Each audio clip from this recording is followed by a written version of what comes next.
రాష్ట్రానికి పెట్టుబడుల సునామీ. ఎంఓయూల విలువ 40,232 కోట్లు. ఓ మరి పోష్ ఇంగ్లీష్ మాట్లాడిన ఆయన ఎక్కడవా? పోష్ ఇంగ్లీష్ మాట్లాడిన ఆయన ఎన్ని కంపెనీలు తెచ్చిండు? ఎన్ని వేల కోట్ల పెట్టుబడులు తీసుకొచ్చిండు? దావోస్ వేదికగా ఇన్వెస్ట్మెంట్ల వెల్లువ. రాష్ట్ర విభజన తర్వాత ఇదే హైయెస్ట్ రికార్డ్. సీఎం నేతృత్వం వహించడం ఇదే ఫస్ట్ టైం. 200 కంపెనీల ప్రతినిధులతో రేవంత్ భేటీ. సంస్థల ఇన్వెస్ట్మెంట్లట.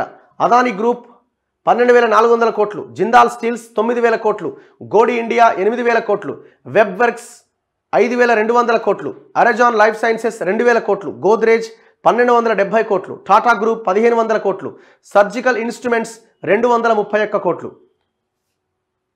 స్విట్జర్లాండ్లోని దావోస్లో జరిగిన వార్షిక సమ్మిట్లో తెలంగాణకు 40,232 కోట్ల మేర పెట్టుబడులు రాబోతున్నాయి.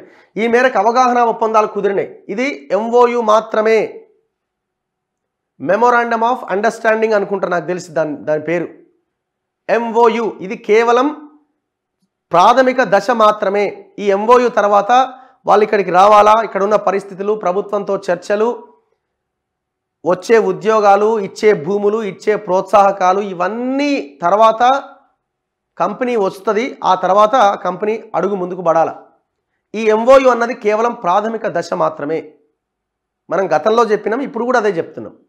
ఇక అడుగు ముందుకు పడాలంటే ప్రభుత్వం యొక్క చిత్తశుద్ధి ఉంటే అడుగు ముందుకు పడుతుంది. అప్పుడు పెట్టుబడులు వచ్చే అవకాశం ఉంటుంది. ఇప్పుడే మనం వచ్చేసింది అయిపోయిందని అనుకోవడానికి కూడా వీల్లేదు. గతంలో ఇదే చెప్పినాం, ఇప్పుడు ఇదే చెప్తున్నాం. కానీ ఒక ఆహ్వానించదగ్గ పరిణామం ఏంటంటే ఇప్పుడు ఈ అంశాన్ని తెర మీదకి రేయకుండా, ఇన్ని పెట్టుబడులు వస్తున్నాయని తెర మీదకి రాకుండా, ముఖ్యమంత్రి పరువు తీసిండు, ముఖ్యమంత్రి ఇంగ్లీష్ మాట్లాడలేదు, ఆయనకి ఇంగ్లీష్ సరిగా వస్తలేదని మెదడులో పెంట అంతా నింపుకున్న కొంతమంది ఆయన మీద బురద జల్లే ప్రయత్నం చేశారు. ఈ మాట మాట్లాడుతున్నందుకు మమ్మల్ని కూడా కౌంటర్ చేసే ప్రయత్నం చేసినారు. భాష కాదని ఆయన భావం ముఖ్యము, కమ్యూనికేట్ చేయడం చాలా ఇంపార్టెంట్ అని మనం చెప్పినాం. వాళ్ళకి ఇప్పుడు వచ్చిన కంపెనీకి దేశం అంటే ఏంటో తెలియదా, లేకపోతే దేశంలో తెలంగాణ ఉంది, తెలంగాణలో పరిస్థితులు ఏంటో తెలియవా?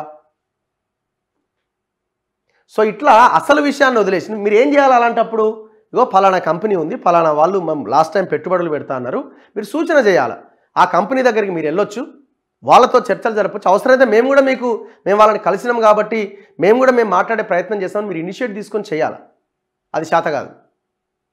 ఇంగ్లీష్ ఇట్లా మాట్లాడిండు అట్లా, ఇదా మీరు చేయాల్సిన చర్చ? అందుకే వాళ్ళు మాట్లాడింది తప్పు అని చెప్తూనే వీళ్ళకు కూడా మనం ఒక సూటిగా డిమాండ్ చేస్తున్నాం. ఈ ఎంఓయూల వరకే కాకుండా అడుగు ముందుకు పడాలంటే మీ చిత్తశుద్ధిని మీరు నిరూపించుకోవాల్సిన అవసరం ఉన్నది.